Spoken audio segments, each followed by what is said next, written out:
Buenas tardes, estimados compañeros y miembros del tribunal. Somos el grupo número 7, integrado por Pablo González Viña, Roberto González Fernández y yo, Alessandro Nicolai Cosor. Nuestro proyecto fin de máster se titula Suministro de energía térmica en la industria del bioetanol mediante planta termosolar CCP, un proyecto cuyo tutor es el profesor Eduardo Zarza.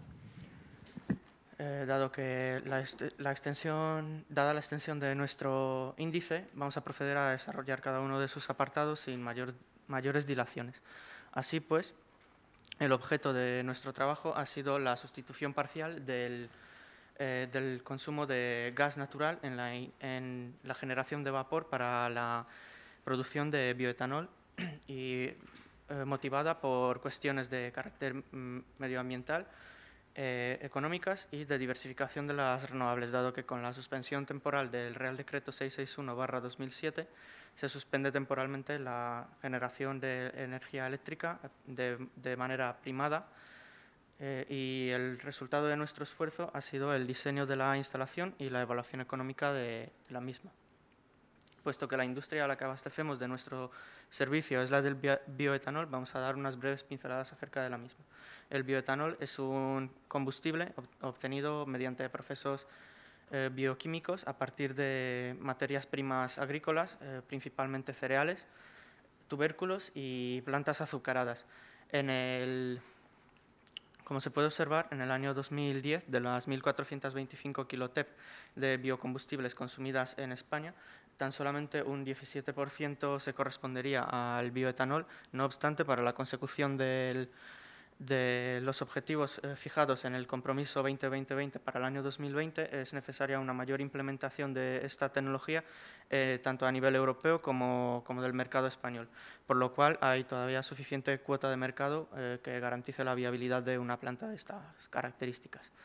En cuanto al proceso de obtención del bioetanol, hay dos vías principales. La primera sería la vía húmeda y la segunda la vía seca, cuyas etapas se han listado a continuación, y se ha querido destacar en las etapas de molienda, cocción y destilación y deshidratación, ya que son las etapas de mayor consumo de energía térmica, tal y como se detallará en el capítulo número 5. A la hora de seleccionar la tecnología de concentración solar que mejor se adaptase a nuestras necesidades, hemos tenido en cuenta las 4 tecnologías que hay actualmente disponibles. La primera sería el sistema de torre central, el cual opera entre unos rangos de temperatura de entre 500 y 1000 grados centígrados, lo cual sería excesivo para adaptarlo a nuestro proceso. El sistema disco Stirling, que debe su nombre al motor Stirling que lleva incorporado en su composición, y que principalmente se destina a la producción de energía eléctrica.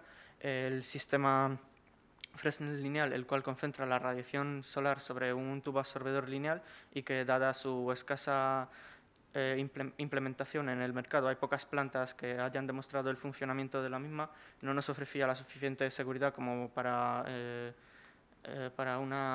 embarcarnos en un proyecto de estas magnitudes. Y por último, la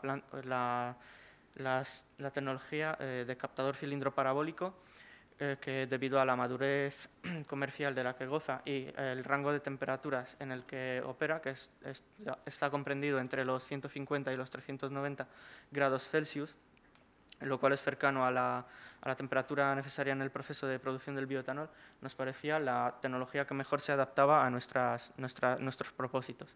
A la hora de seleccionar el emplazamiento idóneo para nuestra instalación, se han tenido en cuenta los siguientes 6 criterios de selección, siendo el más importante de todos el de la radiación solar, que, como se puede observar en la parte sur de la península ibérica, alcanza unos valores muy elevados, y concretamente en la provincia de Sevilla se obtienen valores cercanos a los 2.000 kilovatios hora por metro cuadrado de media anual. También se ha tenido en cuenta la producción agraria en la zona, debido a que, como hemos mencionado, el bioetanol se obtiene a partir de materias primas agrarias.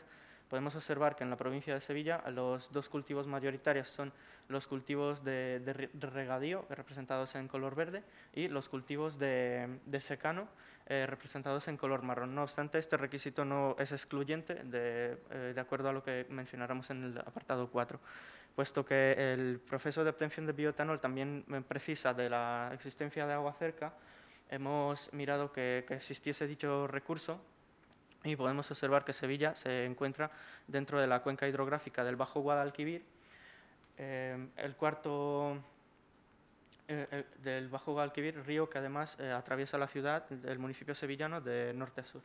El cuarto criterio de selección fue la proximidad de las vías del ferrocarril, dado que la materia prima agrícola que no tengamos cerca se puede conseguir a un coste muy competitivo a través de este medio. Sevilla cuenta con 2 estaciones. La primera sería la estación central, la cual también tiene unas naves de almacenamiento que pueden ser de utilidad, y una estación que se destina primordialmente al tránsito de mercancías en la parte noreste del municipio. Estimamos que también era importante tener cerca la red de hidrocarburos, ya que es a través de la misma por donde se va a distribuir el producto final, el bioetanol. La compañía logística de hidrocarburos cuenta con una instalación que está interconectada con la Red Nacional de Oleoductos y está localizada en la parte sur del municipio sevillano. Por último, consideramos también que la calificación del suelo donde emplazar la instalación tenía que tener el uso de suelo industrial, que como podemos observar en la imagen está representado por el color morado.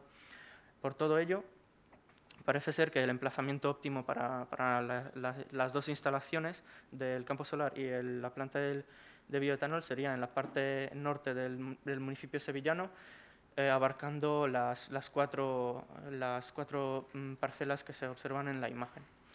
A la hora de evaluar el recurso disponible, se ha estudiado una serie 15-minutal facilitada por la plataforma solar de Almería, que tiene una instalación a unos 20 kilómetros de Sevilla, y dicha serie se ha comparado con valores algo más teóricos de la Agencia Aeroespacial estadounidense, y es en base a dicho recurso a partir del cual se ha desarrollado el diseño de la planta termosolar. A continuación, mi compañero Roberto desarrollará el capítulo 5. Muchas gracias. Seguimos, como ha comentado, con el capítulo 5 de demandas térmicas a estudiar. Los datos de las demandas térmicas fueron aportados por Abengoa, por su director, y tiene como nombre la planta Bávila Fuentes. Nos dio un caudal de entrada a la planta de unos 16 kilogramos segundos a condiciones de 185 grados y 10,5 bares. Estas condiciones son semejantes tanto para la planta de molienda, cocción, destilación y peletización, y siendo menores en la etapa de consumos menores de 104 grados y 1,2 bares, consiguiéndolo a partir de una válvula de laminado. A partir de estos datos y mediante un tratamiento matemático se ha conseguido sacar la potencia de cada una de las unidades y, por lo tanto, la potencia total del proceso, que es de 39,387 megavatios y que será la que vamos a intentar cubrir con nuestro campo solar. A la hora de diseñar el captador, como ha comentado Alex, tenemos un modelo CCP o cilindro parabólico que se compone del receptor cilindro parabólico, el tubo absorbedor receptor y el sistema de seguimiento solar. Por el interior del absorbedor o receptor circula el llamado aceite térmico o fluido caloportador, que ha sido seleccionado mediante la aplicación del programa Monsanto, al cual tenemos que introducirle las temperaturas de entrada y salida del campo solar, y él nos selecciona mediante criterios de estabilidad térmica y coste el mejor aceite. En este caso es el Cerminol VP1 como el mejor aceite para nuestra planta. Y aquí, a este lado, a la derecha, se muestran en forma de tabla las propiedades físico-químicas del mismo. En cuanto al capítulo 7, hablaremos del diseño de la planta termosolar, centrándonos en el diseño del campo solar, el almacenamiento, el intercambio, el sistema hidráulico y el sistema de control.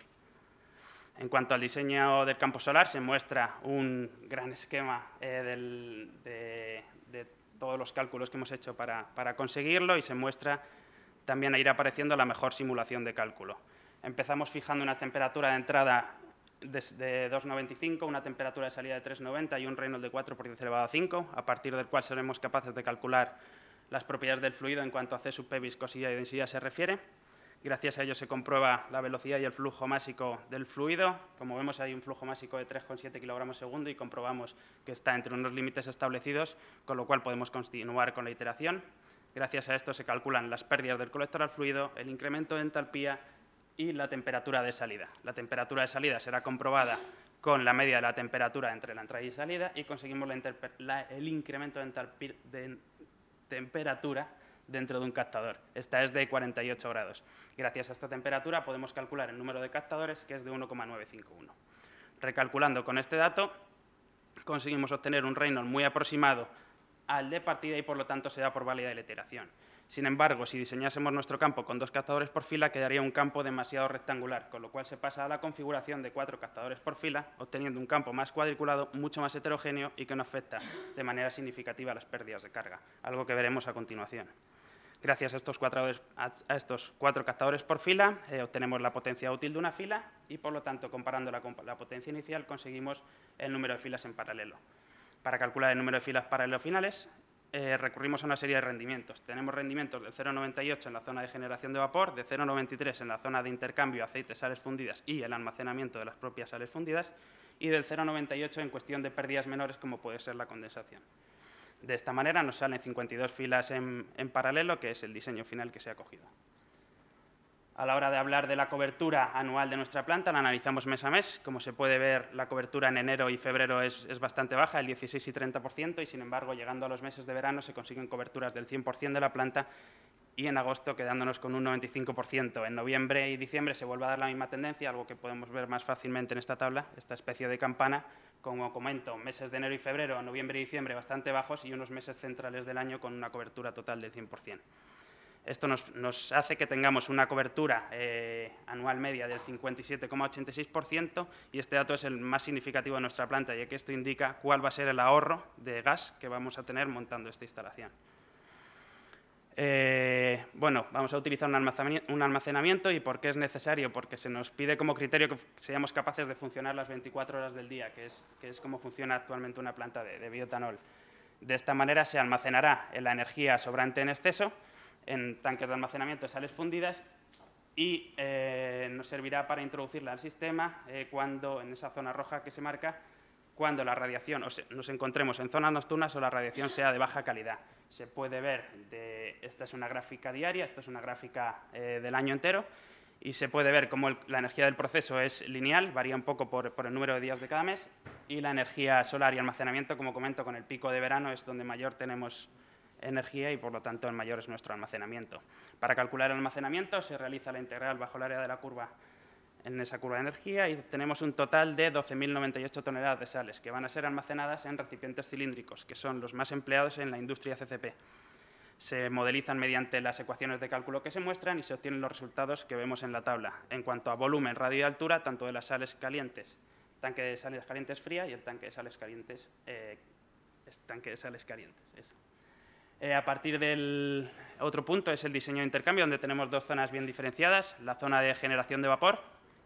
El generador de vapor consta de 2 etapas, un precalentador y un evaporador, y tiene que funcionar de manera constante al 100% durante las 24 horas del día, cubriendo la demanda térmica necesaria, que es, como he dicho, de 39 megavatios térmicos. En el otro lado, el otro cambiador de calor, el de aceites sales fundidas, se selecciona un cambiador de carcasa y tubos, que es el más utilizado en la gran industria, y el parámetro fundamental para el diseño es el grado de ensuciamiento que puede provocar el fluido. De esta manera, el fluido que sea más sucio, que sea capaz de causar más suciedad, es el que circulará por carcasa. Si las sales fundidas circulasen por los tubos, hay que tener en cuenta que las sales fundidas, si se bajan de 221 grados, tienden a cristalizar, a solidificarse, y, por lo tanto, podrían provocar una absorción de los tubos y, por lo tanto, una pérdida de rendimiento total. De esta manera, es el aceite térmico quien circula por los tubos. Además, en el diseño se han añadido tabiques deflectores que mejoran la turbulencia, aumentan el Reynolds y, por lo tanto, el coeficiente de transmisión de calor. Y, además, en el diseño interno se ha seleccionado tubos en forma de U, lo que permite son 2 pasos por carcasa y 1 paso por tubos, lo que mejora aún más, si cabe, el coeficiente de transmisión de calor del cambiador seleccionado. A continuación seguirá Pablo con el diseño hidráulico.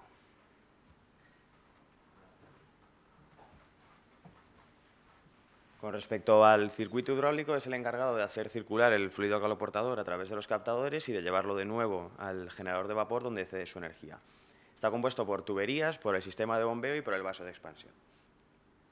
Con respecto al esquema de tuberías, es importante conocer cuál es el recorrido que realiza el fluido caloportador a través del sistema de cara a dimensionarlas en su longitud. El fluido parte del proceso a 295 grados, como ha dicho Roberto, atraviesa el sistema de bombeo y, a través de las tuberías colectoras, accede a los lazos de captadores, donde absorbe la energía radiante proveniente del sol y retorna al proceso de nuevo a través de las tuberías colectoras, esta vez a 390 grados.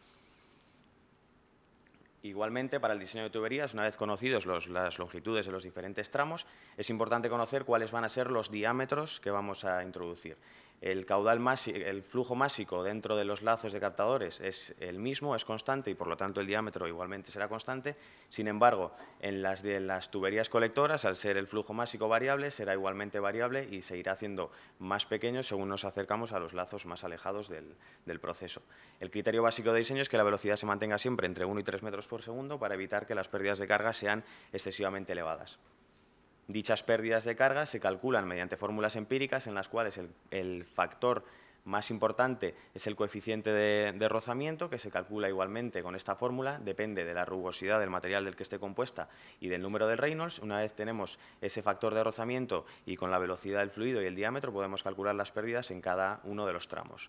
Las pérdidas en elementos discretos como válvulas, codos, etcétera, se hacen equivaler a una longitud mediante tablas. Las pérdidas son las que se pueden ver a continuación en pascales. Podemos ver que en el lazo de captadores es mucho más elevada que en las tuberías colectoras debido a que el diámetro en los mismos es muy reducido.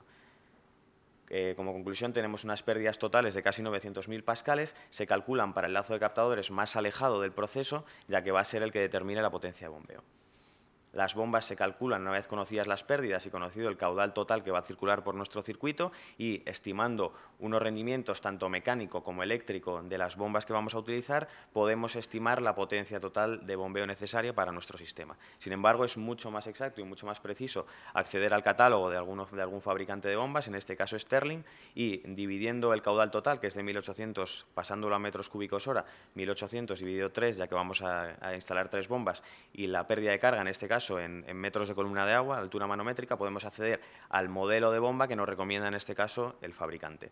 Como conclusión, se instalarán 3 bombas en paralelo del modelo Sterling de la gama ZTN y una bomba de reserva que entrará en funcionamiento pues, en momentos puntuales cuando alguna de las otras 3 esté en parada técnica o por avería o por mantenimiento.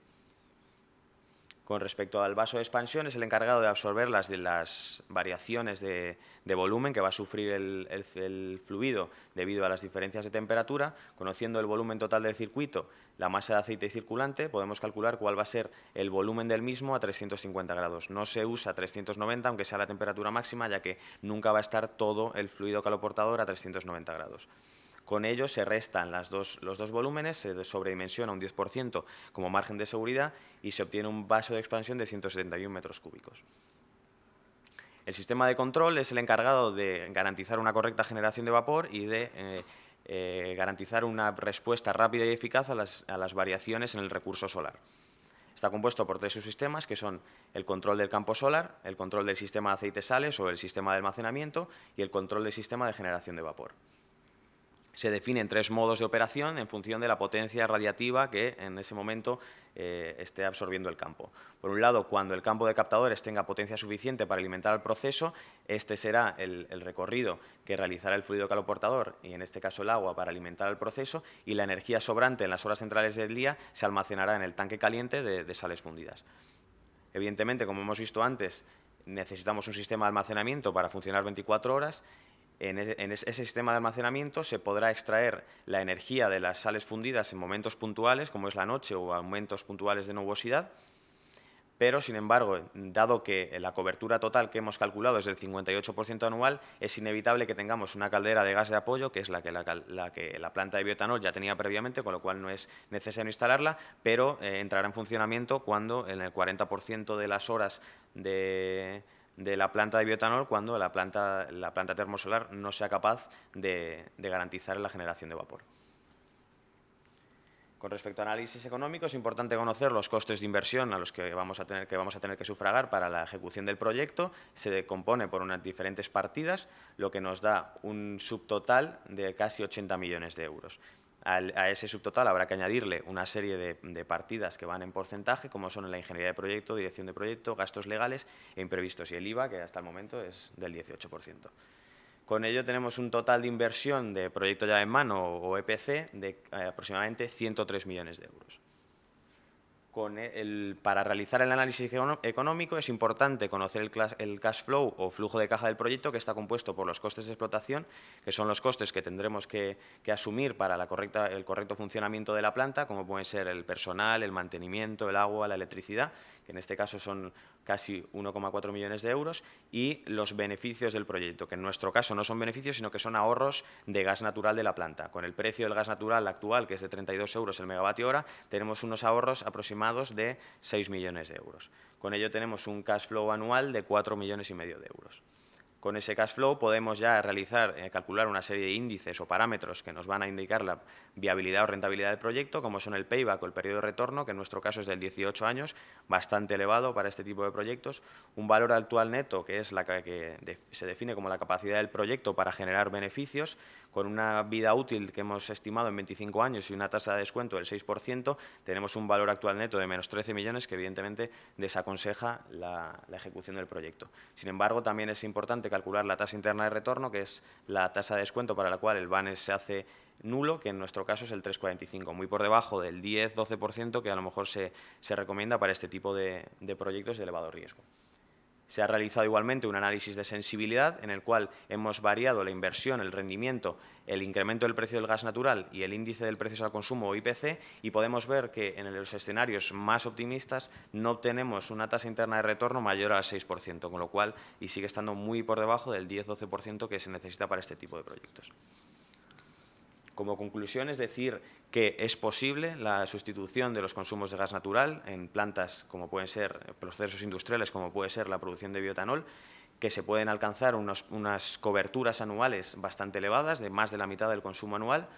Decir que son importantes 3 criterios de diseño, como son la orientación, el punto de diseño y la importancia de los sistemas de control para garantizar una buena generación de vapor.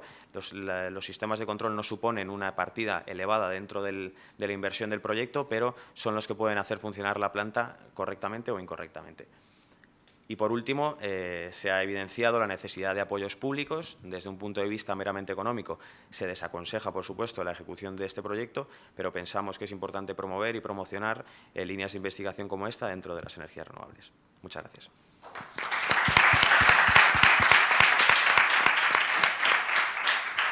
Bueno, pues enhorabuena a vosotros también por el trabajo que hay detrás de esa presentación, al igual que el resto de los grupos, y sobre todo por la exactitud en el tiempo. Creo que sois los únicos que lo habéis cumplido. Así que, bueno, paso el micrófono al resto de... Bueno, pues enhorabuena por el proyecto también. Me ha parecido muy interesante, muy bien presentado, sobre todo muy bien enfocado. Como vamos mal de tiempo, os hago una pregunta. ¿Cómo resolvéis el problema del agua? Y cómo, desde el punto de vista teórico, cuánta agua hace falta y cómo lo haríais en la práctica.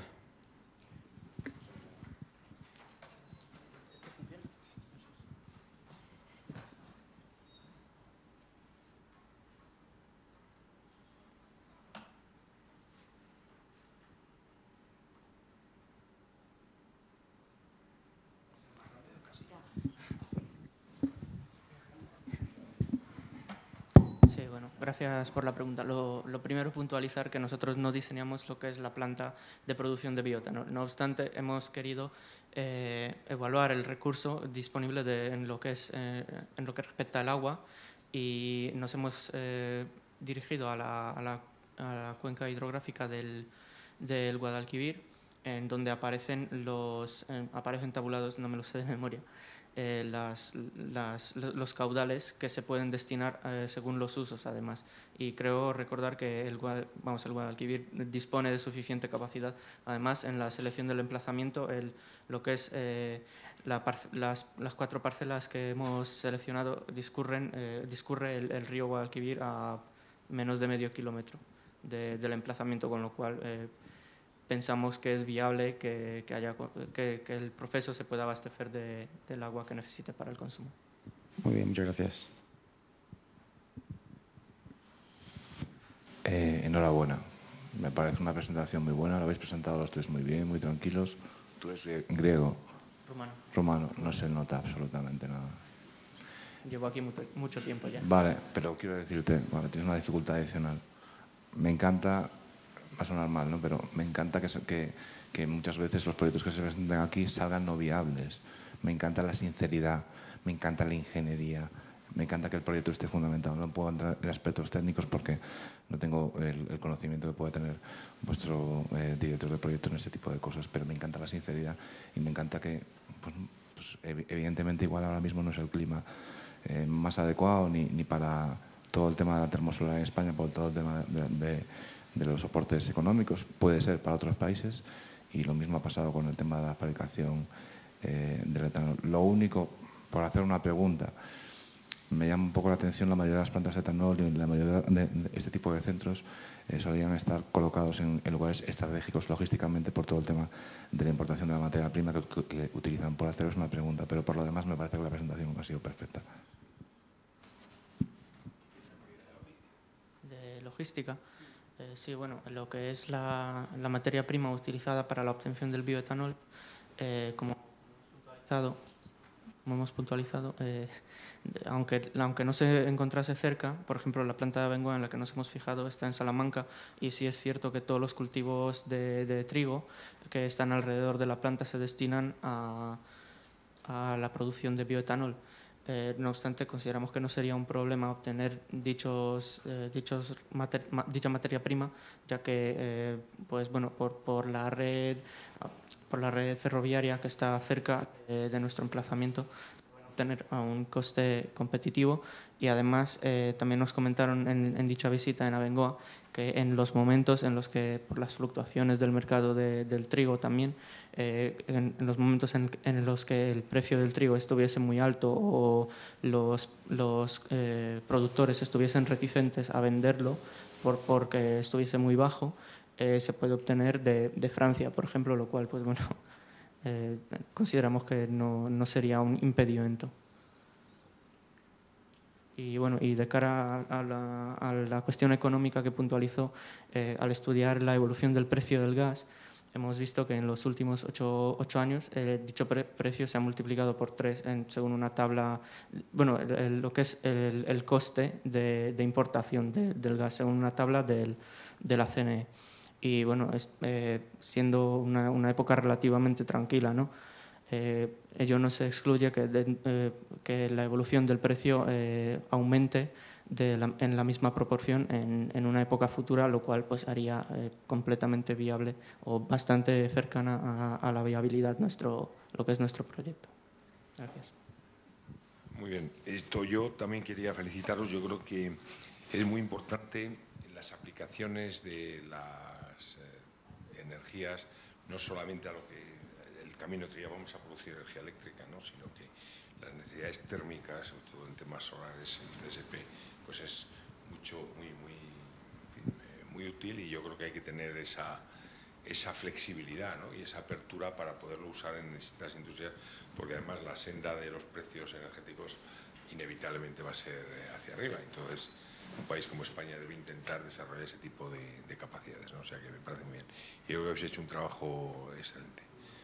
Muchas gracias y felicidades. Bueno, yo para finalizar quiero felicitaros. No voy a hacer ninguna pregunta porque, bueno, conozco muy bien el contenido del proyecto. Hemos estado en un estrecho contacto todo el tiempo, y lo que sí me gustaría es poneros de manifiesto, y ahora sí os lo puedo decir, ahora que ya el proyecto está presentado, está terminado. Habéis demostrado durante la realización del proyecto una capacidad de esfuerzo y un amor propio encomiable. Yo, debido a que por diferentes motivos empezasteis pues, con poco tiempo ya para hacer el proyecto, yo llegué a dudar de que lo pudierais terminar. Estuve a punto de hablar con Carmen simplemente para decirle: Carmen, que este proyecto no se va a poder presentar. No lo hice y me alegro de hacerlo, porque habéis demostrado, habéis trabajado muy duro, y yo creo que ese amor propio y capacidad de esfuerzo es uno de los valores más importantes que se puede tener como profesional, ¿no? Y que en vuestro futuro pues, puede ser un activo importante para vosotros, ¿no? Así que enhorabuena.